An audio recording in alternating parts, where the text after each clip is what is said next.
माझी अंबिका भगवती, बोध परडी घेऊन हाती, पोत ज्ञानाचा पाजळती, उदो उदो भक्त नाचती, गोंधळा येई ओ जगदंबे, मूळ पीठ तू आंबे प्रस्तुस्थळी. प्राप्त प्रसंगी संप्राप्त सेवेसाठी निवडलेला अभंग श्री क्षेत्र प्रतिष्ठान म्हणजेच पैठण निवासी असलेले वैदिक सिद्धांत शोधक, सकल साधक जनबोधक, संसार गतिरोधक, पंढरी पथ साधक शांतीब्रह्म एकनाथ महाराज नाथरायांच्या अखिल विश्वाला चंद्रभागा मातेप्रमाणे पावन करणाऱ्या अभंग संहितेतील गोंधळ प्रकरणातील हा अभंग आहे. प्रस्तुत अभंगात शांतीब्रह्म एकनाथ महाराज भगवतीचा गोंधळ मांडतात आणि या गोंधळाला भगवतीला आमंत्रण आपल्या सातारी भाषेत आवात न देतात. विठ्ठल अभंगावर काही विवेचन करण्यापूर्वी 2 शब्दाचा अल्पसा परिहार देणं अत्यंत अगत्य आहे.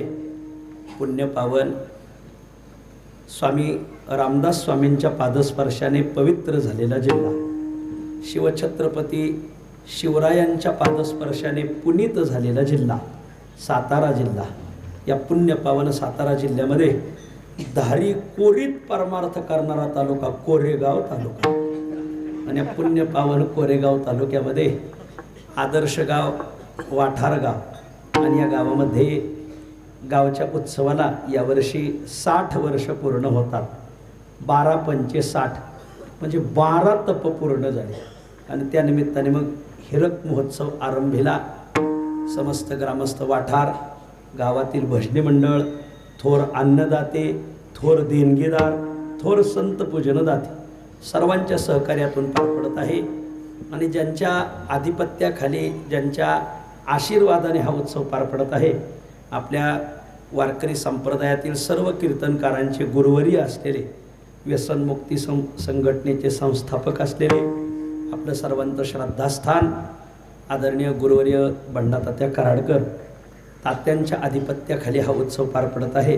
आणि मग गुरुवर्य तात्यांनी ही सेवा मला फार दिवसापूर्वी दिली आणि तू एवढं कीर्तन कर, आणि या निमित्ताने आपल्या दर्शनाचा योग आला.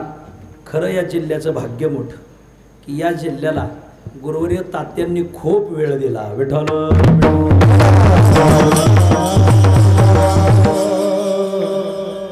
सहसा कीर्तनकार फक्त कीर्तन बघत असतात, कीर्तनकाराला काही घेणं देणं नसते. परंतु तात्यांनी प्रत्येक गावांना जाऊन त्या गावच्या पारायणं उभी करावी, त्या गावांच्या कीर्तनांना चांगले कीर्तनकार आणून द्यावे, चांगले गायक, चांगले वादक, आणि गावचा परमार्थ कसा वाढेल, गावगाव परमार्थाची मुहूर्तमेढ जास्तीत जास्त कशी रवल, ही तात्यांची भूमिका. आणि मग गुरुवर्य तात्यांनी त्यांच्या जीवनामध्ये जे काही नेत्रदीपक सोहळे केले, त्या अनेक नेत्रदीपक सोहळ्याचे आपण साक्षीदार आहात. आणि मग याही वर्ष या गावच्या उत्सवाला 60 वर्ष पूर्ण होतात. चांगलं नियोजन करायचं, 7 ते 9 कीर्तन, आणि मग सर्वांना अन्नदान, आणि स्वतः इथं महाराज भागवत कथा सांगतात. हे भाग्याची गोष्ट आहे. खरं तर आमची कीर्तन ऐकण्यापेक्षा तुम्ही तात्यांची कथा ऐका. आणि मग तात्या गोड इथं कथा सांगतात. फक्त माझी विनंती, तात्यांना तेवढं आता शूटिंग करून ठेवावं लागेल. खरं आता पुढच्या पिढीला कोण सांगेल हे? पुढं भागवत सांगतील, पण भागवत शब्दातला बहा निघून जाईल, खाली गवतच राहील बघा. आणि म्हणून की आमची कीर्तनं शूटिंग करण्यापेक्षा गुरुवर्य तात्यांची जर कथा शूटिंग झाली तर संपूर्ण महाराष्ट्रातील भागवताचार्यांना या कथेतून काही उद्बोध होईल. गुरुवर्य तात्यांनी अनेक पारायणं, ज्ञानोबरायांची पारायणं, ज्ञानोबरायांचे उत्सव, तुकोबरायांचे उत्सव, संपूर्ण आपल्या या जिल्हाभरात, महाराष्ट्रात खूप मोठे मोठे उत्सव केले. आणि वारकरी जीवन, खूप वारकरी जीवन. खरं तर माझ्यावर सगळी छाप तात्यांची. वा, तुमच्यावर छाप आहे पण ती गाय छाप आहे. माझ्यावर सगळी छाप तात्यांचीच आहे. मला मी आळंदीत 2002 साली आलो, आणि 2 साली आल्यावर मी गुरुवर्य तात्यांचं पहिलं कीर्तन माऊलीच्या मंदिरात ऐकलं. त्यावेळेस मी पेंटीवरच होतो आणि अभंग होता. पहिलंच तात्यांचं कीर्तन माझ्या जीवनात ऐकलं. पहिलं आमच्या गावाशेजारी एकदा कीर्तन होतं, पण तात्या आले नाही त्या कीर्तनाला. मी त्यावेळेस 12वीला होतो. मग 12वी पास झालो, मग घर सोडून आळंदीत आलो. त्यावेळेस तात्यांचं मी माऊलींच्या मंदिरात पहिलं कीर्तन ऐकलं. पुढीलांचे इच्छे फळ नाही बळती अंगी, मग कीर्तन होतं हिवाळ्यात आणि ते माऊलीला गार पाण्याची पूजा राहायची. काय तात्या बोलले, हो माऊलीला गार पाणी घालता तुम्ही? मी म्हणलं कोण व्यक्ती, वय व्यक्ती तर खूप छोटी आहे पण अक्षरं केवढी उंच उंचीची. आणि मग मला आळंदीत त्या मुलाने सांगितलं हे गुरुवर्य तात्या आहे. आणि मग त्यांचं कीर्तन परत कधी ऐकायला भेटलं. म्हणजे एकादशीला डांगेमध्ये राहतं. आणि 2002 ते आज 2024 एकादशीला तात्यांचंच कीर्तन ऐकायचं. अद्यापि हा नियम अद्यापि असो. आणि मग तात्यांची कीर्तन ऐकायची. मग काही त्यातले मुद्दे लिहून घ्यायचे. आता आम्हाला कीर्तनकारच व्हायचं होतं. आम्ही कीर्तनकार व्हायला आलो होतो, पण तात्यांच्या कीर्तनाचा छाप असा पडला का आम्ही वारकरी झालो. माझा तात्या जर आमच्या जीवनात भेटले नसते तर मी आज आलो असतो, पण 51,000 घेऊन आलो असतो. ही सगळी कृपा तात्यांची. आणि मग पहिलं भजनाचं अंग होतं. मग गुरुवारी तात्यांमुळे मग पाठांतराची इच्छा झाली. मग तात्या समाधीची प्रमाणं, नाटाची प्रमाणं, पत्रिकेची प्रमाणं, तीर्थवळ ते नियमाचं भजन, मग ते मालिका घेतली विकत. आणि मग तात्यांकडं पाहून ते प्रमाणं कशी म्हणतात काय बघ. काही लिहायचे मुद्दे महाराजांचे खूप, महाराजांचे अनेक मुद्दे लिहिलेले आहेत माझ्याकडं, अनेक वाक्य लिहिलेले आहेत. आणि मग तात्यांमुळं मग वारकरी झालो. मग जाताना पायवारीला, येताना पायवारीला तात्यांमुळंच. बऱ्याच दिवस तो अशोक राहायचा महाराजांबरोबर. मला लई दिवस मला कोणीतरी सांगितलं हा तात्यांचा भाऊ आहे म्हणून, लहाना भाऊ. तिथे उंचीला लहान आहे तो, अशोक म्हणून होता बघा एक बारका. आणि मग तात्यांमुळं जागराला उभं राहायचं. कळालं आपण जागराला थांबलं पाहिजे. तात्यांमुळं मग ज्ञानोबाराच्या सोहळ्यात कीर्तनाला, रोज जागराला. मग तात्यांनी सांगायचं हे पोरांनी पाठ केलेलं म्हणू द्या. मग तात्यांनीच आम्हाला समाधी पाठ करून घेतली आमच्याकडून. तीर्थवळी, बाळकरडा, नाटक आम्हाला म्हणायला लावायचे तात्या. तदनंतर मग महाराजांच्या व्यसनमुक्तीचे सप्ताह पाहिले. सप्ताह पाहिल्यावर मग ते आमच्या मनावर एक छाप पडत गेली. मग आपल्यालाही असे उत्सव करता आले पाहिजे. आणि मग तुकोबारायचा 375वा आम्ही 7 उत्सव केले महाराष्ट्रात. 7ही उत्सवाला ट्रस्ट, आधीच त्याचं 4 महिने ट्रस्ट करायचं. ट्रस्टमध्ये मी नाही, आमचा लांबचा पाहुणा नाही. नाही तर बरेच जण ट्रस्ट करते तर स्वतःच अध्यक्ष होते. हां, आणि मग सगळं पडीने वळण इंद्रियाला सकाळ. म्हणजे तात्यांची छाप. मला ते तात्यांचं व्यसनमुक्तीच्या सप्ताहात काल्याच्या दिवशी हिशोब मला ते खूप आवडलं. एवढं पारदर्शक परमार्थ करणारं व्यक्ती. महाराज आपल्या जीवनात आहे ना, आली तर व्यक्ती चांगली आली पाहिजे, नाही तर कोणी नाही आलेलं चालेल महाराज. आणि मग ते काल्याच्या दिवशी हिशोब, मग ते आम्हाला खूप आवडायचं. मग आम्ही बी तसंच ट्रस्ट करायचं. ट्रस्टने काल्याच्या दिवशी हिशोब, आपण आपल्या खर्चीने यायचं, आपल्या खर्चीने जायचं. 7ही उत्सव सगळं तात्यांचं पाहून मग सगळ्या टाळकरणी कंबर बांधायचे.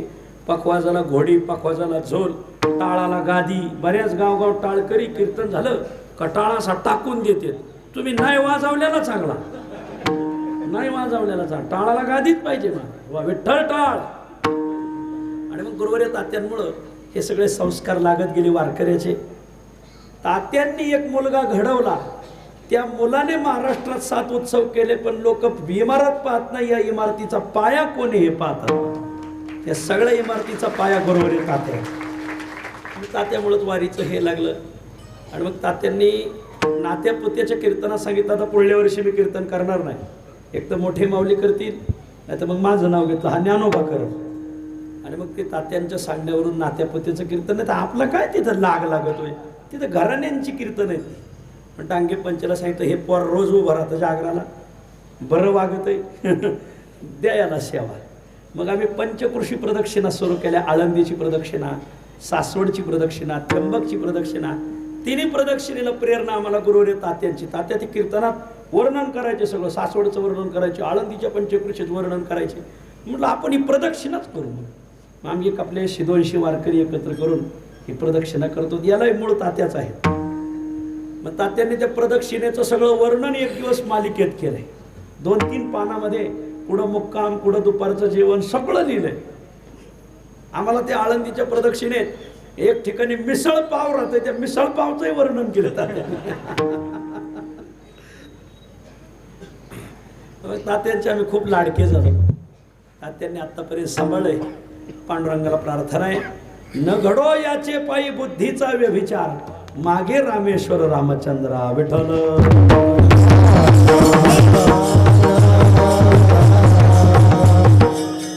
मग ते थोडं खवळतात, तुम्हाला तारीख देत नाही, तारीख देत नाही, मला आज द्यायचीच. आणि मग ही सेवा घेतली. या निमित्ताने सगळी या भागातील महाराज मंडळी, गायक, मी साताऱ्याला येत नाही सहसा, जाता साताऱ्याला आपलं काय काम, मी येत नाही इकडे. आमच्या ठरलेल्या भागातच फिरतो, आम्हाला रोज कीर्तन राहतात, रोज फिरतो. पण ते गुरुवारी तात्यांचं मोडायचं नाही. आणि मग या गावाला मानलं पाहिजे. वकीलच असा लावला, उज्ज्वल निकम. तुम्हाला एक सांगतो, महाराष्ट्रात ज्याला चांगला सप्ताह करायचा आहे आणि किती मागाचा बुवा आणायचा असेल तर फक्त त्याला तात्यांकडून तारखा मारायच्या. तुम्हाला फुकाट येईल. तुम्ही कीर्तन झाल्यावर मला दक्षिणा नाही, नारळा नाही, नारळाची शेंडी बी नाही दिली तरी आम्हाला काही बोलता येणार नाही. आम्ही बोललो का दुसऱ्या दिवशी आमचा धावा झालाच नव्हता. अशी शिस्त तात्यांनी या संप्रदायाला लावली. आज कोणी किती मोठा मनुष्य असो, गुरुवारी तात्यांचा फोन गेला ना, ही सेवा घेता का, घ्यावा लागते, काही न बोलता. आणि एरवी तुम्ही फोन केले तुम्हाला त्यांनी गोळीलच म्हणून समजा. मला गुरुवारी तात्यांनी ही सेवा माझ्या खूप आग्रहाने गळ्यात घातली. या निमित्ताने आपल्या सर्वांच्या दर्शनाचा योग आला. मला 2-3 दिवसापासून प्रश्न पडला होता, दीपक बा इथं सांगायचं काय आता. मला खात्री होती गुरुवारी तात्या कीर्तनाला थांबतील. मग मी फेटा बांधल्यावर म्हणलं, मग महाराज आता तुम्ही जा मुक्का, मला कुठं जायचं तिथं. मग तात्या नसते ना, ह्या मग दगड ठेवून उभाट्याच पाळी धरली असते. पण आता किती सुनबाई हुशार असली पण सासूबाई जर बसल्यावर सुनेची या कधीतरी फोडणी चुकणारच बघा विठ्ठल. सध्या नवरात्र उत्सव चालू आहे. असो, आपल्याला चिंतनाकडे यायचे. सध्या नवरात्र उत्सव चालू आहे. आपल्या भारतीय संस्कृतीमध्ये, हिंदू संस्कृतीमध्ये 2 रात्री प्रसिद्ध आहे. एक आहे जगाच्या मालकाची रात्र, एक आहे जगाच्या मालकिनीची रात्र. जगाचा मालक महादेव, महादेवाची एक रात्र प्रसिद्ध आहे, तिला शिवरात्र म्हणतात. आणि जगाची मालकीन भगवती जगदंबा पार्वती, या मालकिनीची एक रात्र प्रसिद्ध आहे, तिला नवरात्र म्हणतात. कोणी म्हणाल महाराज महादेवाला एकच रात्र दिली शिवरात्र आणि जगदंबेला 9 रात्री दिल्या, काय कारण? शास्त्रीय कारण खूप चांगली, पण मी तुम्हाला शास्त्र सांगणारच नाही. महादेवाला 1 रात्र दिली, देवीला 9 रात्री का दिल्या? त्याचं कारण गड्याचं लवकर आटपत म्हणून एकच रात्र. बाई माणसाचा आवरायला लई वेळ लागतो, आघळ पगळ 9 रात्र, घालीन लोटांगण मोकळं पटांगण, हो दे निहार हो दे. म्हणून बाई माणसाला अधिष्ठित हा उत्सव असल्यामुळे 9 रात्री दिल्या. आता हे नवरात्र व्रत आपल्या हिंदू संस्कृतीमध्ये 2दा येतं. तुम्ही जर कधी देवी भागवत वाचण्याचा योग आला तर वाचा, त्याच्यात व्यासो नारायणाने खूप विषय लिहिलेला आहे. नवरात्र व्रत 2दा येतं. एक आहे वसंत ऋतूतली नवरात्र, त्याला वासंतिक नवरात्र म्हणतात. आणि दुसरी आहे शरद ऋतूतली नवरात्र, त्याला शारदीय नवरात्र म्हणतात. आपल्या माहितीसाठी सांगतो, वासंतिक नवरात्र अख्ख्या भारतभर केली जाते.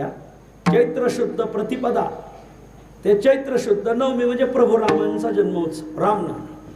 अख्ख्या भारतभर हा उत्सव केला जातो, वसंत ऋतूतली नवरात्र. पण काय कोण जाणे, महाराष्ट्रात हा वासंतिक नवरात्र उत्सव लोकांना माहीतच नाही, अनभिज्ञ आहेत लोक. पण महाराष्ट्रात जो नवरात्राचा उत्सव केला जातो त्याला शारदीय नवरात्र म्हणतात. हा ऋतू खरंच चांगला आहे, शरद ऋतू खरंच चांगला आहे. ऋतू बरवा शारदो वा, शरद ऋतू खूप चांगला आहे. या ऋतूमध्ये प्रखर असा उन्हाळा नसतो, या ऋतूमध्ये प्रखर अशी थंडी नसते, या ऋतूमध्ये प्रखर असा पाऊसही नसतो.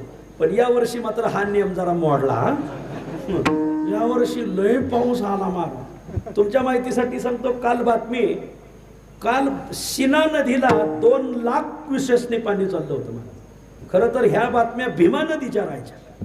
भीमेला पाणी आलं, भीमेला पूर आला, हा विषय महाराष्ट्रात राहतो. पण भीम्या राहिली माग आणि शिनाच गेली पुढं. कोणाला दिवस कशी येतील काही सांगता यायचं नाही. सध्या भीमेला दिवस कमी आले आणि शिनेला दिवस चांगले आहे खूप.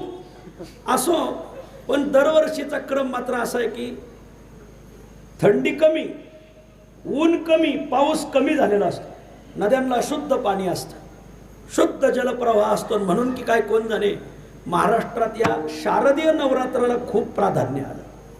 हे शारदीय नवरात्र व्रत कसं करावं या बाबतीत बराच गोंधळ आहे.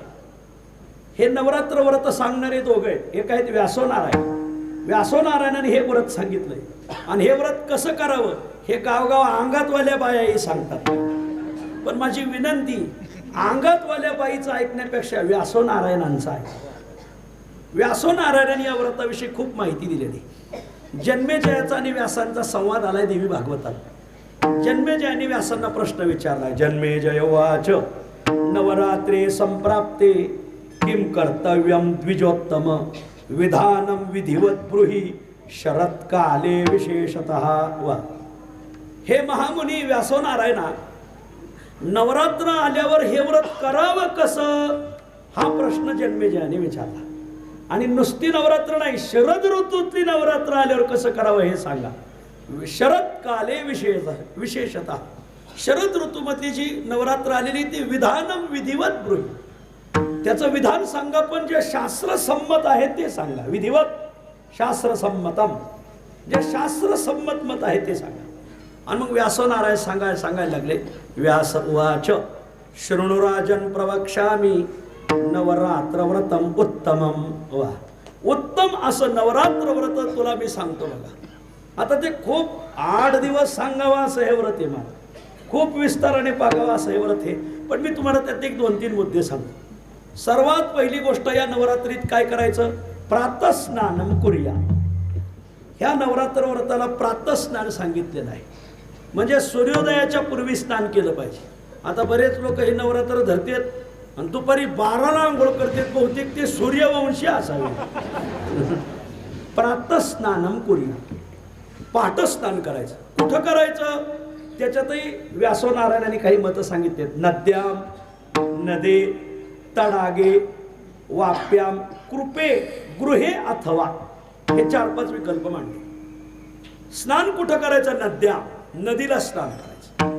हे व्रत ज्याला करायचं आणि ज्या या व्रताचं ज्याला प्रभावी पडे, थोडं सकाम व्रत हे मावली.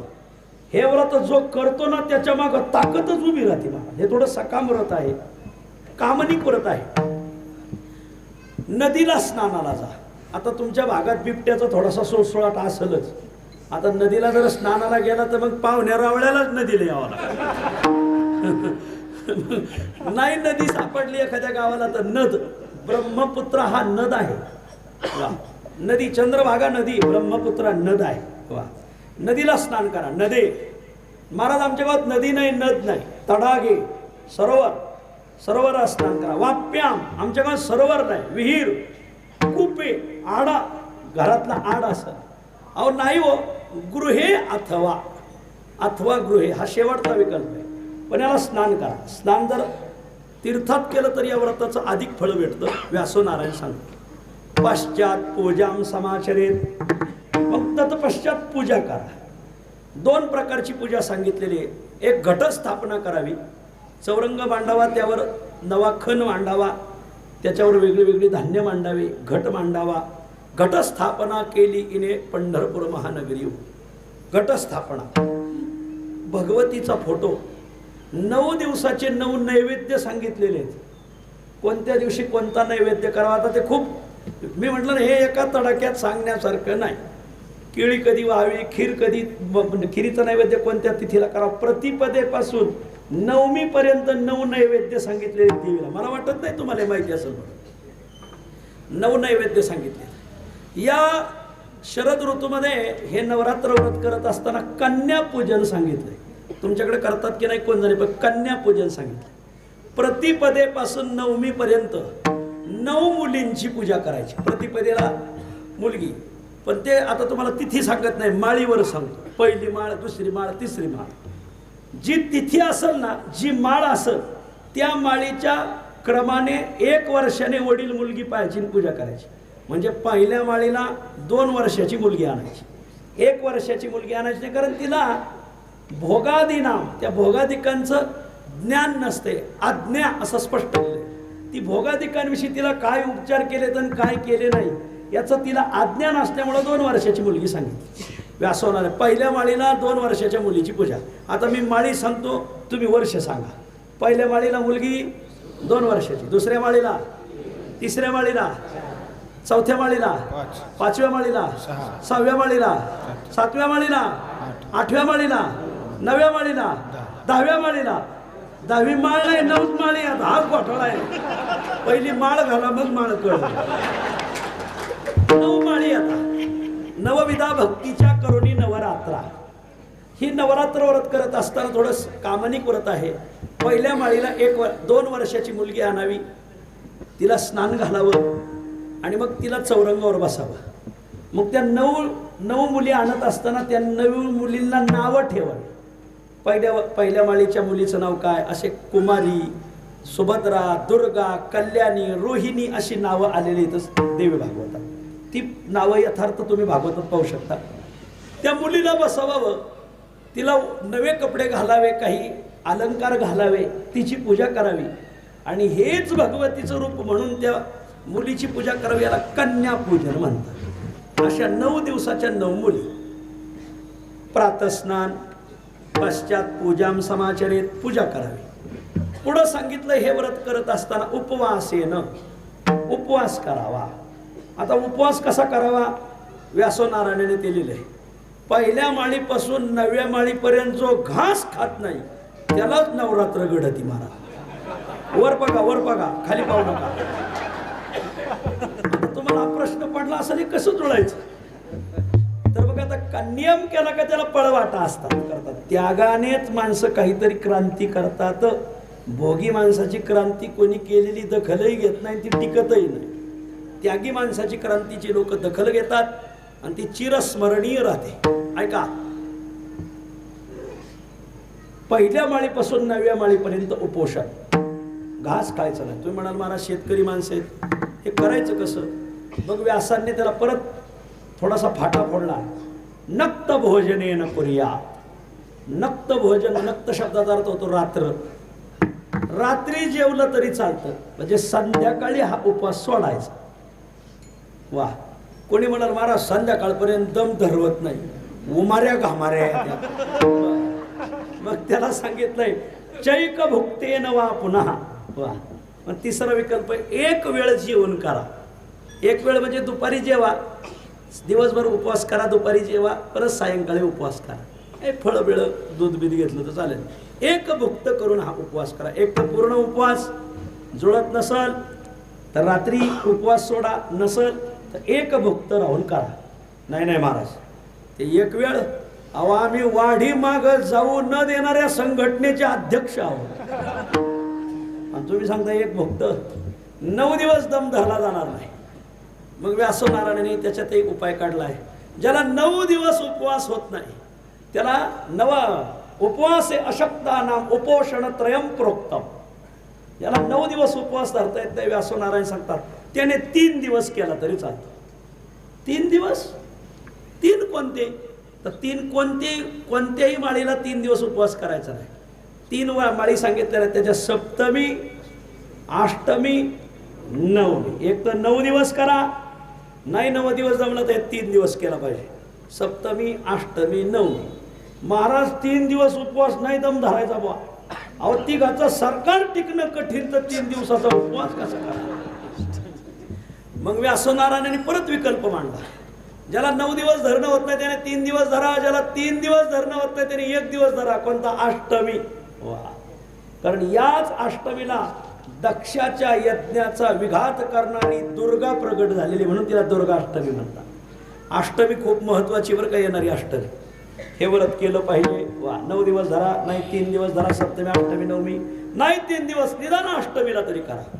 व्यासनारायण विषय मांडतात. एक श्लोक सांगतो त्याच्यात. व्यासनारायण म्हणतात, ज्या माऊलीला या जन्मामध्ये वंध्यत्व प्राप्त झाले, म्हणजे जी माऊली वांज आहे, ज्या माऊलीला या जन्मात वैधव्य प्राप्त झाले म्हणजे विधवा आहे, जी माऊली या जन्मात दरिद्री आहे, या 3 माऊलीने समजून घ्यायचं की हे व्रत मी मागच्या जन्मी केलं नव्हतं म्हणून या जन्मात मला हे फळ भेटतंय. वंध्याचया भवे नारी विधवा धनवर्जिता अनुमा तत्र कर्तव्यम नेयम कृतवती व्रतम. वा इदम इयम व्रतम न कृतवती. हे व्रत मी केलं नाही हे समजून घ्यायचं तिने. आणि म्हणून प्रत्येकाला विनंती की हे व्रत केलं पाहिजे. महापातक संयुक्तो, ज्याला महापाप लागला असेल, नवरात्र व्रतम चरेत, त्याने नवरात्र व्रत करावं. सर्व पापेभ्यो मुक्तः. व्यासो नारायण सांगतात, जो नवरात्र व्रत करतो तो सर्व पापापासून मुक्त होतो. नात्रा कार्या विचारणा अत्र कार्या न विचारणा. याच्याविषयी काही विचार करू नका, काही विचाराचं काम करायचं नाही. हे व्रत करा फक्त, खूप फलदायी हे व्रत आहे. असं हे व्रत सांगितलं. आता महिला मंडळ, मी एवढं देवी भागवत पाहिलं, पण याच्यात भेंडी खा असं कुठंच लिहिलेलं नाही. भेंडी चक्की हे कुठंही लिहिलेलं नाही. लोक का खातात कोण जाणे. आणखीन एक लिहिलेलं नाही, काय, कोणत्या माळीला कोणत्या रंगाची साडी घाला, हेही लिहिलेलं नाही. मग तुम्ही म्हणाले साडीचं प्रकरण कोणी आणलं. हे साडी सेंटरवाल्यांनी आणलं. व्यासांनी अमक्याच रंगाची घाला. आता माझ्या पुढे दोन्ही स्वामी बसलेत, हे अभ्यासू माणसे, त्यांना विचारा किंवा व्यासांनी याला भेंडी खा किंवा नका खाऊ, चक्की खा अथवा नका खाऊ, अथवा अमुक रंगाची साडी घाला, हेही सांगितलेलं नाही. आणि म्हणून मला काल एक ठिकाणी लोक म्हटले की आम्ही नवरात्रात देवपूजा करत नाही. म्हणजे का आमच्याकडे सांगितलं जातं नवरात्रात देव पूजू नाही, तर हेही लिहिलेलं नाही. आणि म्हणून असं एक गोड व्रत आहे, खूप चांगलं आहे. आपण हे व्रत करा. या व्रताचं फळ दशमीला म्हणजे विजयादशमीला देव असा देईल की आपल्या जन्मभर आपल्या जीवनात विजयच प्राप्त होईल. विठ्ठल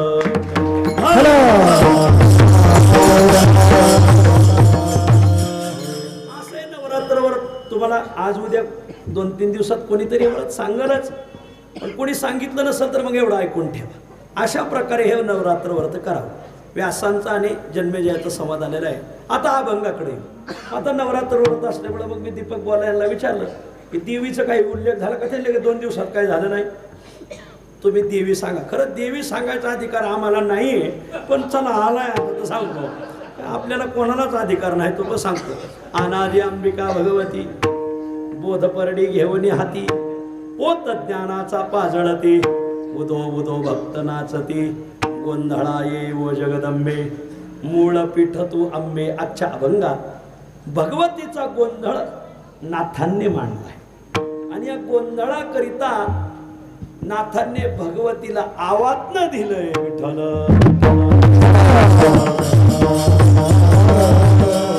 सध्या या मृत्यूलोकाकडे जर आपण पाहिलं तर सगळा मृत्यूलोक गोंधळून गेला.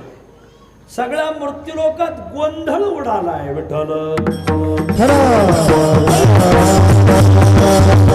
खरं तर आमच्या ऋषी मुनींचं सांगणं एकत्र राहा, सगळे एकत्र या. गुरुवर्य तात्याने अभंग घेतला होता, या रे हरिदासान जिंको कळी काढा. सगळे एकत्र आलं पाहिजे, सगळे संघटित व्हा, एकत्र राहा, समन्वय ठेवा. पण काय कोण जाणे कोणत्या विचाराची लाट आली या भारतात, या जगात. सध्या एकत्र कोणी राहायला म्हणत नाही. सगळा गोंधळ उडाला, सगळ्या समाजात गोंधळ उडालाय. तुम्हाला कशा कशाचा गोंधळ उडालाय. संत वाङ्मयानी 2-4 गोंधळाचं वर्णन शास्त्रात केलं आहे. सध्या मृत्यूलोकात प्रत्येकाचं जीवन पाहिलं तर सगळ्यात पहिला गोंधळ उडालाय विषयाचा, त्यानंतर गोंधळ उडाला इंद्रियाचा, त्यानंतर सध्या समाजात गोंधळ उडालाय वर्ण धर्माचा, वा, त्यानंतर गोंधळ उडालाय राजकारणाचा. विठ्ठल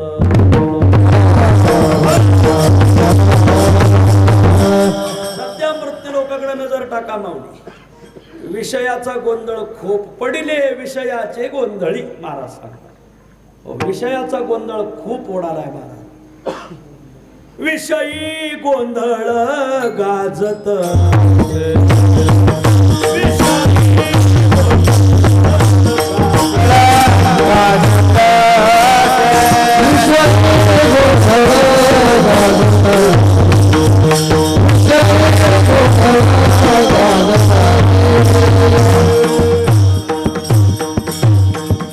विषयाचा गोंधळ होणार आहे. सध्या माणसं एवढी विषयाचरणी महाराज, आम्ही सांगू नाही तुम्ही ऐकू नाही. भयान परिस्थिती, भयान. सगळ्याच्या डोक्यात एवढेच बसले, दुसरं काही बसलं नाही. सगळा विषयाचा गोंधळ उडालेला आहे महाराज. आता काय गोंधळ सांगा. ऑफिसची बैठक चालली होती, बरोबर आहे, तात्यांचाच दृष्टांत ऐकलेला आहे. ऑफिसची बैठक चालली होती, बैठकमध्ये सगळे आपले जेवढे ऑफिसचे सगळे मेंबर बसले होते आणि तेवढ्यात कंपनीचे जे मालक आहेत ना, त्या मालकांना फोन आला मालकिनीचा. मालकाने फोन ओपन करून बोलत होते. मालकिनीचा फोन आला, ऐका ती मीटिंग मागा राहू पहिलं घरी या. मालक म्हणजे काय झालं, काय झालं. अहो तुमची पोरं आणि माझी पोरं आपल्या पोराला मारून राहिले. आता मीटिंगला आलेले सदस्य गोंधळून गेले ना, हे काय प्रकरण आहे. पण हे प्रकरणाचा मूळ विषय होते महाराज. विषयाच्या अधीन झाल्यामुळे हा गोंधळ होता. सगळे सदस्य म्हणजे साहेब हे तुमची पोरं आणि माझी पोरं आपल्या पोराला मारून राहिले, हा गोंधळ काय लक्षात येणं. त्याला हा गोंधळ विषयासक्त झाल्यामुळं झाला आहे. म्हणजे काय झालं, माझं पहिलं लग्न झालं होतं आणि त्या मंडळीपासून मला 2 मुलं झाले, पण कर्मधर्म संयोगाने मंडळी वाढली. आता जीवन तसं काढण्यापेक्षा काहीतरी आधार असावा म्हणून जी मुलगी पाहिली, आता कोरी मुलगी कोणी द्यायना, मग मोथरावालीच भेटली. भेटत असताना तिलाही पहिलं लग्न झालं होतं, तिलाही 2 मुलं होती. माझ्या पहिल्या पत्नीचे 2 मुलं, दुसरी पत्नी केली तिला पहिल्या मालकाचे 2 मुलं. लग्न झालं पहिलेच आम्हाला माझे 2 ते 2 4. लग्न झाल्यावर परत आम्हाला 2 झाले. आता हे झाले 6 झाले. मग त्याच्यामुळे माझी पोरं मोठी तर तिची मोठी तर ते आता आमच्या लहान पोरांना मारतात, म्हणून तिने हे सांगितलंय माझी पोरं आपली, माझी पोरं तुमची पोरं आपल्या पोराला मारून. मग त्यात एक वारकरी होता सदस्य, त्याले साहेब मग एवढा गोंधळ ओढण्यापेक्षा तुम्ही लग्न नसतं केलं तर बरं झालं असतं. ते म्हणले आता हे वरात गेली निघून आणि घोडे आले मागून, हे आता कळालं म्हणले. पूर्वी सावध व्हायला पाहिजे पण सावध झालं नाही. असं विषयाचा गोंधळ, विषय गोंधळ गाजत असे. का बरं विषयाचा एवढा गोंधळ उडाला. त्याचं कारण माणसं इंद्रियाच्या अधीन झाले. हो एथ नेनावया, हेच कारण जे इंद्रिया अधीन. पण माणसं इंद्रियाच्या खूप अधीन झाले. ही इंद्रियाशीत ज्या योगे जीवाचं हित होईल त्याकडे इंद्रिय जाणारच नाही. जे जे हिताशी निके ते या इंद्रियाशी सदाचे दुःखे. असे विषयाचा गोंधळ का उडाला, त्याचं कारण गोंधळ उडालाय इंद्रियांचा. इंद्रियाचा गाजे गोंधळ,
माणसं एवढी इंद्रियाधीन झाली आणि इंद्रियांचा समन्वय राहिला नाही.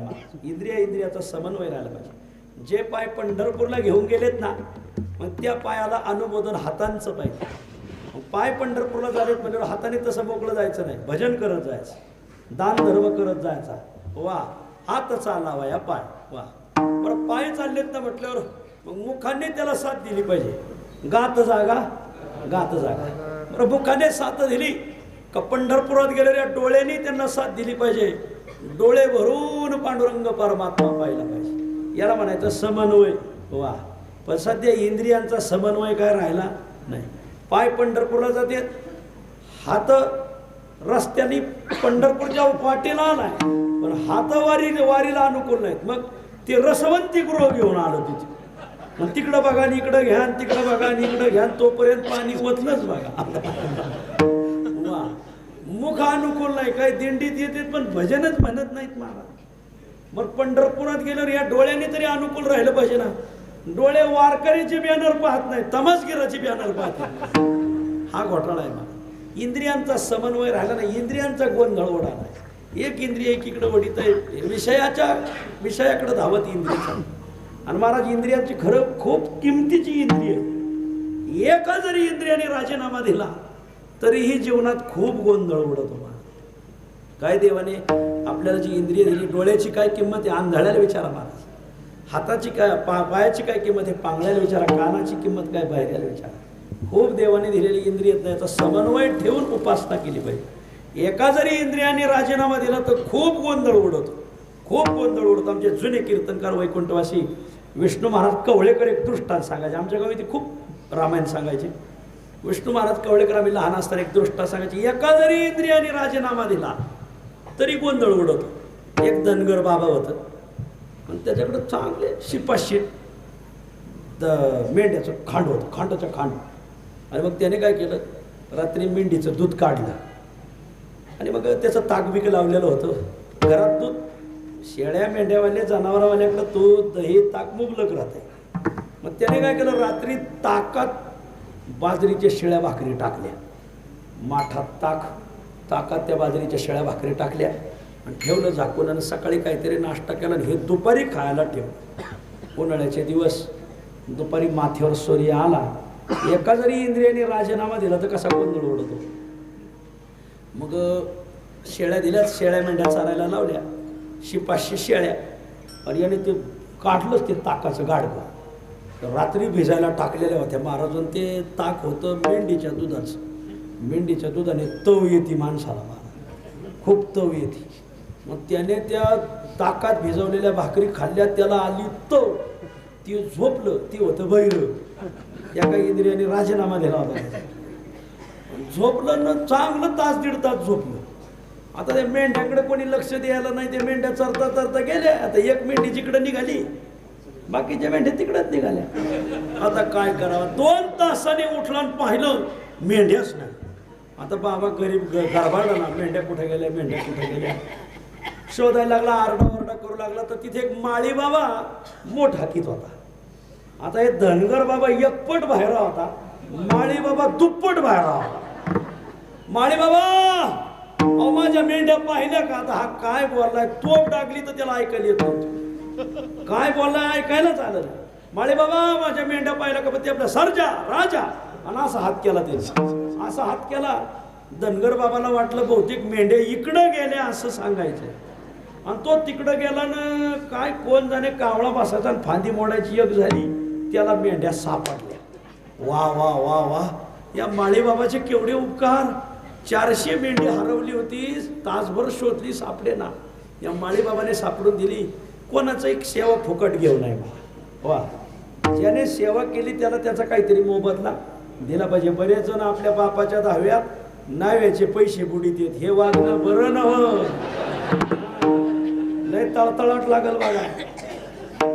मग त्याने काय केलं, त्या मेंढीत एक मोडकी मेंढी होती. मग तेवढी मोडकी मेंढी घेतली. माळे बाबा, तुमच्यामुळं माझ्या 400 मेंढ्या सापडल्या. एवढी मोडकी मेंढी तुम्हाला सप्रेम भेट. त्या माळ्याने मोठ बांधली. तुझी मेंढी मी मोडली नाही तर भरून द्यायचं संबंध काय? काहीच संबंध आहे मला, अजिबात भरून नाही दे मला. आता काय सगळा गोंधळच ना. कशाला काय?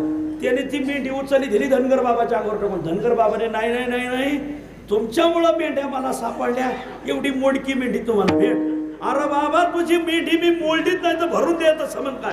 धर तुझी तुला. आता काय करा? तिथून एक फौजदार चालला होता. त्या काळात इस्लामांचं राज्य, इस्लाम फौजदार.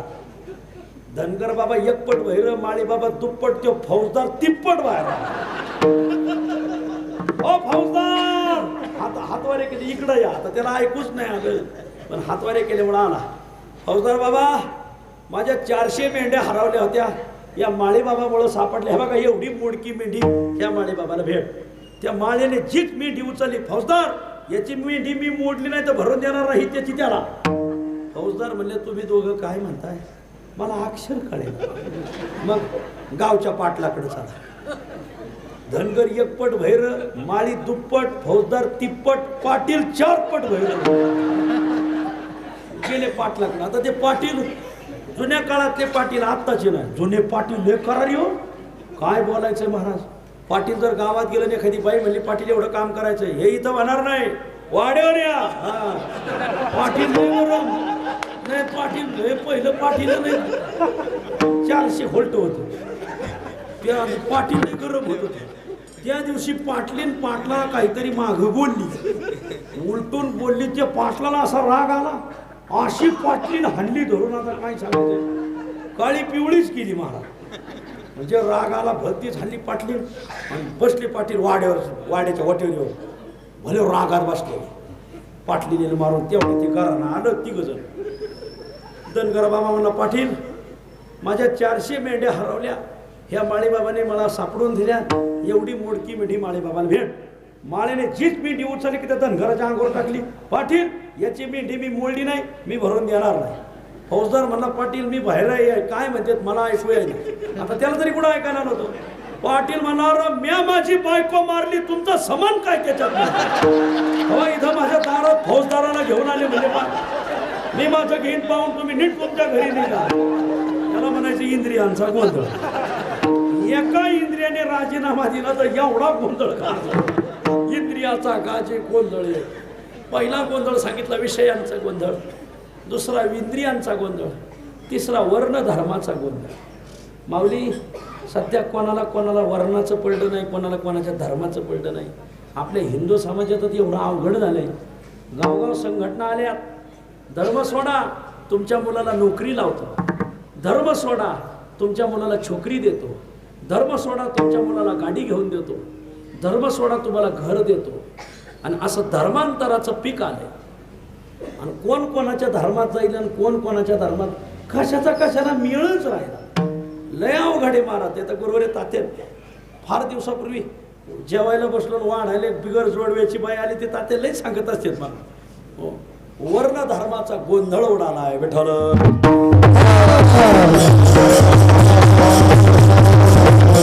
वर्ण धर्म कोणी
शाळेत जातात.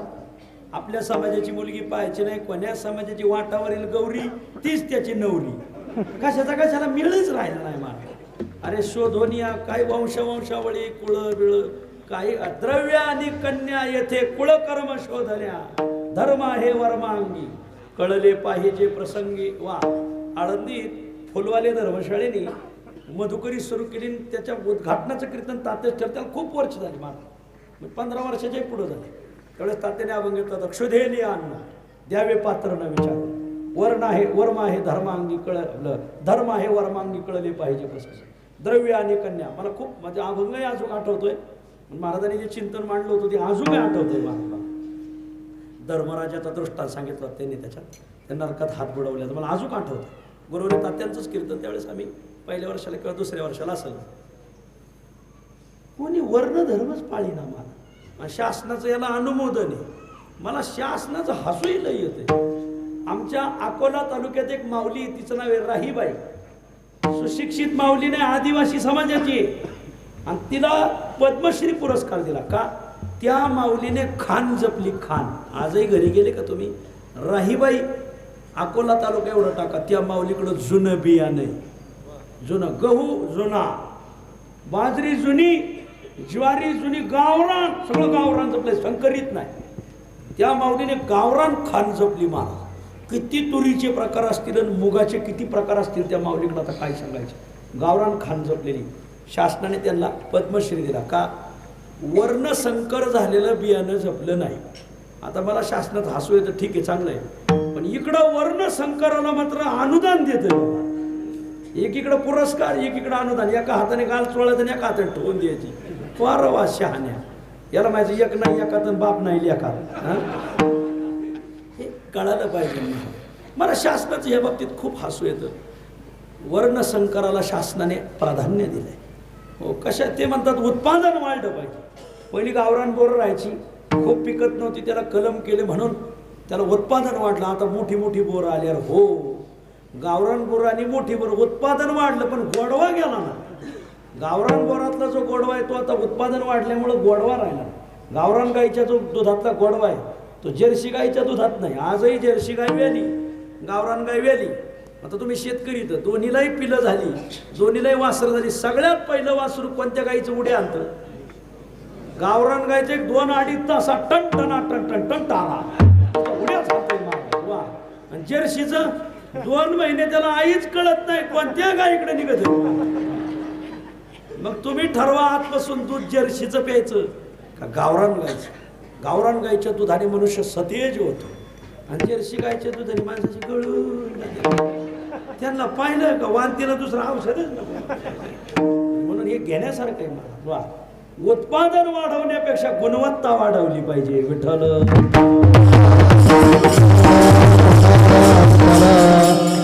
शासनाची त्याला परवानगी. आमचं बोलणं सुद्धा कायद्याच्या विरोधात आहे सध्या.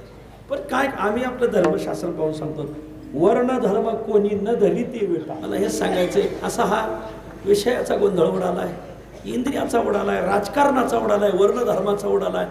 हे नाथाला पाहावलं नाही. नाथाच्या लक्षात आलं आता कुठंतरी आता समन्वय घातला पाहिजे. पण महाराज, चिखलातला माणूस बाहेर काढायचा असेल तर चिखलात उतरूनच बाहेर काढावा लागतो. वा, सांगितले लोका फजित करोनी आपण जे कोणी तरले ते. जे कोणी तरले त्यांनी स्वतःची फजिती करून घेतली. ह्या समाजात आले. समाजात येणं म्हणजे फजितीच करून घेणं. समाजात उतरून चिखलात उतरून चिखलातला बाहेर काढायचा हा गोंधळ उडाला आहे. या गोंधळाला जर आता समन्वय शिकवायचा असेल तर आपल्याला गोंधळच मांडावा लागेल. गोंधळाच्याच भाषेत लोकांचा गोंधळ आपल्याला काढून द्यायचा आहे. आणि म्हणून नाथाने आजच्या अभंगात भगवतीचा गोंधळ. अरे तुमचा उधळलेला हा सर्व संसार, उधळलेला हा परमार्थ, हा सगळा गोंधळ तुमची जी झाली, हा गोंधळ मिटवण्यासाठी आजच्या अभंगात मी गोंधळ मांडला. आणि मग त्या गोंधळाचं सगळं साहित्य उभं केलंय आणि त्या भगवतीला आमंत्रण दिलंय. आणि त्या भगवंतीला गोंधळाचा आवत न देतात अभंगाच्या दुसऱ्या चरणात गोंधळा येई ओ जगत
आपणच या गोंधळात शिरू आणि नको त्या गोंधळापेक्षा या गोंधळाचं रोप लोकांना पटवून देऊ. आणि मग भगवतीचा गोंधळ मांडला, जगदंबेचा गोंधळ मांडला आणि पहिलं तिला आवाज न दिलं. हा शब्द आहे का तुमच्याकडं? हा आवाज न दिलं. हे जगदंबे गोंधळाला ये, गोंधळा येऊ जगदंबे. वा जगदंबे जगदंबा जगतः अंबा इति जगदंबा हा षष्ठी समास. आंबा शब्दाचा अर्थ काय होतो? अमरकोशामध्ये अंबा अक्का अल्ला येते मातृवाचका हा शब्दा. आंबा शब्दाचा अर्थ आईच होतो, अक्का शब्दाचा अर्थ आईच होतो, आणि अल्ला शब्द हा खरा अमरकोशातला आहे. आपला शब्द कोणीतरी उचलला असेल. अंबा अक्का अल्ला येते मातृवाचका हा शब्दा असं अमरकोशात आलेलं आहे. आणि म्हणून हे जगताची आई, हे जगताची जननी, आज तुला गोंधळाला यावं लागेल. गोंधळा येऊ जगदंबे. तू कशी आहे? मूळ पीठ तू आंबे. हे आंबे तू मूळ पीठ आंबा आहे. मूळ पीठ म्हणजे काय? या जगात काय झालं? सती ही दक्षाची कन्या, आणि सतीचा विवाह महादेवाशी झाला. तो काय बापाच्या विचारानुसार झाला. सतीला महादेवाचं वागणं पटलं आणि सतीने विवाह केला. तेव्हापासूनच मुली बापाला विचारिणार. वा आयशी परंपरा आली शे झाला. सतीने तिच्या मनाने तो विवाह केला तर बापाच्या मनात नसताना केला. पुढे दक्षाने हरिद्वारला मोठा यज्ञ मांडला, आणि यज्ञ मांडला ना तर त्याचं नाव दक्ष असल्यामुळं त्याने त्रैलोक्याला आमंत्रण दिलं. नाव दक्ष होतं, पण थोडा वृक्ष होता, जावयालाच आमंत्रण नाही दिलं. म्हणजे महादेवाला आमंत्रण दिलं नाही. मग सतीचा आग्रह किंवा गोंधळात राहिलं नसेल ध्यानात, व्यापात एखाद्याला आमंत्रण द्यायचं राहून जातं. तुम्हाला आमंत्रण दिलं नसेल, तुम्ही चला. महादेव म्हणले नाही, त्याने त्रैलोक्यात आडाम ताडावणला जवळ केलंय पण जाणतेला डावलंय, मग येणार नाही. मग मी जाऊ का? तुला जायचं असलं तर जा. सती गेली त्या दक्षाच्या बापाच्या यज्ञाला. दक्ष प्रजापतीने सतीला पाहिलं. कशाला आली तू? आता ती सतीच होती. ती म्हणली मी तुम्हाला जाब विचारायला आली. का बरं? तुम्ही माझ्या मालकाला आमंत्रण का दिलं नाही हे पहिलं सांगा. तुमचा जावई आहे ना महादेवाला आमंत्रण का दिलं? ते म्हणजे कशाला आमंत्रण द्यायचं? अगं हे यज्ञाला आलेली माणसं बघ कसे राहतात. सगळे पावडर लावून आले, स्प्रे मारून आले. तर माझा जावई काय लावतो? भस्म, उटी. बाकीचे बघ ना गळ्यात कसे लॉकेट घालून आले, आणि तो काय घालतो? मुंडक्यांच्या माळा, रुंड माळा. बाकीचे मला भेटायला बुकी घेऊन आले, तो आला तर त्रिशूळ घेऊन येतो, हाती त्रिशूळ. बाकीचे बघ ना कसे गॉगल बिगल घालून आले, आणि तो पाहतो रागाने नेत्री ज्वाळा. बाकीच्यांकडे बघ ना कसे कापड घातले, बघतोस काय रागानं लिलन घातलंय वाघानं. लिलन घालून आले. तर माझा जावई हत्तीचं कापड, हत्तीचं चामडं, वाघाचं चामडं, गजचर्म, व्याघ्रांबा. बरं एवढं जरी असलं कोणी पाय पडायला गेला तर शाबासकी देतो त्याचा नाग कंठी शोभे वासुकी हा. बरं मागं येत असताना मागं जरा वजनदार माणसं पाहिजे महाराज. पुढं जात असताना मागं ना 2-4 गावचे सरपंच दिले का काम झालंच. वा त्याच्या मागं कोण? पोथी वेताळे नाचती आणि हर्षयुक्त उमापती. म्हणून मी आमंत्रण दिलं नाही. एवढं वर्णन ऐकल्यावर कोण पतिव्रता माऊली तिथं सुखाने राहील महाराज. त्या सतीला ते पटलं नाही. तिने त्या यज्ञकुंडात उडी टाकली. यज्ञकुंडात उडी टाकली होती. महादेवाला भला राग आला. सगळ्या देवांच्या लक्षात आलं सतीने यज्ञकुंडात उडी टाकली. आता आपण इथं राहणं चांगलं नाही. इथं राहिलं तर आपल्या मागे इडी लागलीच म्हणून समजा. सगळे निघून गेले महाराज, कोणीच राहिले नाही. एकटाच दक्ष माशा हानीत बसला बघा. आलेच महादेव. घनघोर संग्राम झाला. दक्षाचा शिरच्छेद केला आणि सतीचं शरीर, पेटतं शरीर महादेवाने हातात घेतलं. निघाले. आता सतीचं शरीर पेटलं. भगवंताने तांडव नृत्य मांडलं. मग याच्यातून झालं तर जगाचं अहितच होईल, समाजाचं अहित होईल. म्हणून भगवान विष्णूने चक्राने आपलं चक्र सोडलं आणि त्या सतीच्या शरीराचे 51 तुकडे केले. आणि ते 51 तुकडे जिथं पडले त्याला म्हणायचं मूळपीठ शक्तीपीठ. वा बरोबर 51 शक्तीपीठ. आपल्या महाराष्ट्रात किती पडले? 3.5 तुकडे पडले बघा. वा एक आहे माहूरची जगदंबा, एक आहे महालक्ष्मी कोल्हापूरची, तुळजापूरची भवानी. ही 3 पूर्ण पीठं. आणि अर्धपीठ आहे वनीची देवी. संपला सप्तशृंगी, संपला माझा विषय. मूळपीठ, शक्तिपीठ, तो अंबे. मग वर्णन करतात तो कशी अनादी. आपल्या वेदांत शास्त्राने 6 पदार्थ अनादी मानलेले. त्यात काही अनादी अनंत, साधी अनंत, ते भरपूर प्रकारे ते सांगत बसत नाही. ते तुमच्या डोक्यावर नाही मांडवाहून जाईल मला. हे भगवती तू अनादी आहे. वा, अनादी अनंत अशी आहे. अनादी अंबिका म्हणजे जगताची आई असलेली. अंबा शब्दाचा अर्थ आई होतो. भगवती, भगवत असा शब्द आहे आणि त्याचा स्त्रीलिंगी विशेषण झालं ते भगवती. भग शब्दाचा अर्थ होतो 6 गुण. ऐका, यश, श्री, औदार्य, ज्ञान, वैराग्य, ऐश्वर्य, या 6ने युक्त त्याला म्हणायचं भगवती. वा, यशादी गुणाने युक्त असलेली भगवती अनादी अंबिका भगवती. बोध परडे घेऊन हाती. तिच्याकडे जात असताना बोधाची परडी घेतली पाहिजे. बोध परडे घेऊन, बोध शब्दाचा अर्थ होतो अनुभव. कारण पुढं ज्ञान शब्द आलाय, पोत ज्ञानाचा पाजळा. बोध शब्दाचा अर्थ अनुभव घ्यावा. अनुभवाला वारकरी संप्रदायामध्ये खूप प्राधान्य आहे. तुका म्हणे अरे वाचाळ हो ऐका, अनुभवे विन नका वाव घेऊ. तुका म्हणे येथे पाहिजे अनुभव. शब्दाचे गौरव कामा. तिच्याकडे जात असताना अनुभवाची परडी घेऊन जावं. तिच्याकडे जात असताना ज्ञानाचा पोत घेऊन जावं. पोत ज्ञानाचा पाजळती. वा, याला अभेद ज्ञान. ज्ञानाचा पोत पाजळत घेऊन जावं. आणि मग हे करत असताना तिचा उदोकार करावा. उदो उदो भक्त नाचती. उदो बोला, उदो बोला,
प्रत्येकाचे एक संबोधनात्मक वाक्य ठरलेले आहेत. आता कोणाचं संबोधनात्मक काय वाक्य ते सांगण्यात आपल्याला वेळ घालायचा नाही. उदो उदो भक्त नाचती गोंधळा येव जगदंबे मूळ पीठ तू आंबे. महाराज, भगवती अनादी सांगितली, तिची परडी बोधाची सांगितली, ज्ञानाचा पोत सांगितला, पण हे गोंधळी कोण आहेत ते सांगितलं नाही. महाराज, गोंधळी चांगला पाहिजे. डफडा वाजणारा चांगला असला का कोणाच्या अंगात येतं. आदरणीय तात्यांनी नियोजन केल्यामुळं कोणता बी बुवा चिंग चिंग चिंगाट पळत येईल. गोंधळी शाना लागत. हो, ओकांड्यावर बसाव पण वाड्या ओळखीचा असा. जिथं गोंधळी शान आहे ना तिथं गोंधळी चांगला होतं. आता गोंधळी कोण आणले? आता गावगाव गोंधळी म्हणजे आपल्याच नादात घेतलेले, काय खाल्लेले, पिलेले. इथं ते गोंधळी नाहीत. व्यास, वशिष्ठ, शुक गोंधळी. व्यासोनारायण सामान्य नाहीत. नमोस्तुते व्यास विशाल बुद्धे. वा, काय व्यासांची प्रतिभा, काय बोलायचे. काय ज्ञान अगाध. म्हणून माझ्या माऊलीने म्हणावं व्यासांचा मागोवा घेतो. वा व्यास गोंधळी वशिष्ठ 100 अपराध केले विश्वामित्राने, तरी वशिष्ठाने क्षमाच केली. वशिष्ठ शुक गोंधळी नाना रंभेचे रूपे शुकी नुठिजेची का कंदर्पे विषय जिनोनी जन्मले शुकाधिक जे दादुले. तुकोबाराच्या गाथ्यात फार काय कोणाचं नाव येत नाही. महाराज कोणाचं नाव घ्यायला मोकळे नाही, पण जगद्गुरु तुकोबारायांनी म्हणावं जन्मता संसार त्यजी आला शुके ओची निष्कळंक तुका म्हणे. वा महाराजांच्या मुखात शब्द आला म्हणजे प्रामाण्य. आमचे तुकाराम महाराज म्हणजे सुप्रीम कोर्टाची सही. वा एकदा सुप्रीम कोर्टात सही झाली का तिथं ग्रामपंचायतचा ठराव काही कामाचा नाही. वा व्यास वशिष्ठ शुक गोंधळी. मग हे ते गोंधळ घालतात, पण नाचता ती सोहम मिळी. नाचू लागले. सोहम मिळी म्हणजे काय? ते परब्रह्म मी आहे, मी परब्रह्म रूप आहे. याला ओतप्रोत चिंतन म्हणतात. ते परब्रह्म मी आहे, मी परब्रह्म रूप आहे. ते परब्रह्म मी आहे म्हणत असताना परब्रह्मगत असलेली परोक्षता गेली, ते अपरोक्षत्वाने बोधला. आणि मी परब्रह्म रूप आहे असं म्हणत असताना जीवगत परिच्छिन्नता गेली. आता जीव व्यापकाला प्राप्त झाला. याला म्हणायचं ओतप्रोत चिंतन. परिच्छिन्नता घालवणार आणि परोक्षता घालवणार हे ओतप्रोत चिन्ह. नाचता ती सोहम मिळी द्वैत भाव विसरोनी बळी. या भगवती म्हणणं का तिला बळी द्यावा लागतो, पण बळी कोणता द्यायचा? मन मारोनी मेंढा मुठी आशा तृष्णा मनसा सुखी भक्तिभाव नैवेद्य ताटी भरोनी केला हकारा. तसं इथं द्वैत भावाचा बळी दिला. वा परमार्थात आलेल्या माणसाच्या मनात द्वैत नसलं पाहिजे. गावगाव आपल्या वारकऱ्याच्या सप्त्यातलंही द्वैत आलंय. आता तुमच्याकडे कमी आहे, तर आमच्या खाल्ल्याळीला या. खाल्ल्याळीला आपल्या सप्त्यात दुसऱ्या जातीचा बुवा चलत नाही, दुसऱ्या जातीचा गायक चलत नाही, वादक चलत नाही, सिस्टीम दुसऱ्या जातीची नाही, हो आचार्य दुसऱ्या जातीचा नाही. मी म्हणतोय त्यांनी तुका म्हणे म्हणूच नाही. हा आणि गोळून चालतंय यातायाती धर्म नाही विष्णू ठाईच्या चालीत चलत आहे. तसं नाही, हे पाळलंच पाहिजे. मला द्वैत भाव नसलाच पाहिजे. परमार्थात तरी ते काय कामाचं नाही. मला द्वैत भाव विसरोनी बळी खेळती आंबे तुझे गोंधळी. महाराज तुम्ही गोंधळी सांगितले, कोणती टोळी म्हणलं का त्याचा एक मुकादमा असतो. तसे या गोंधळ्यातला मेन गोंधळी कोणता? मग सांगतात मुकुटमणी पुंडलिक हा युगे 28 विठ्ठल नामे जे हा पुंडलिक भक्तु महामुनी. हे पुंडलिक या सगळ्या गोंधळातला मुकुटमणी गोंधळी. आणि मग गोंधळ म्हटलं का त्यात नायक नायिका राहतात. हे नायिका कोणत्या? 33 कोटी देवनायक. हे नायक नायिका त्या सगळ्या देवदेवता. गोंधळ घाली ती सकौतुकाने गोंधळ घालतात, कौतुकाने गोंधळ घालतात. एका जनार्दनी नाचे दे खूप नृत्य करतात, भगवत तालात नाचतात. गोंधळा येई ओ जगदंबे मोळ पेठतो आंबे.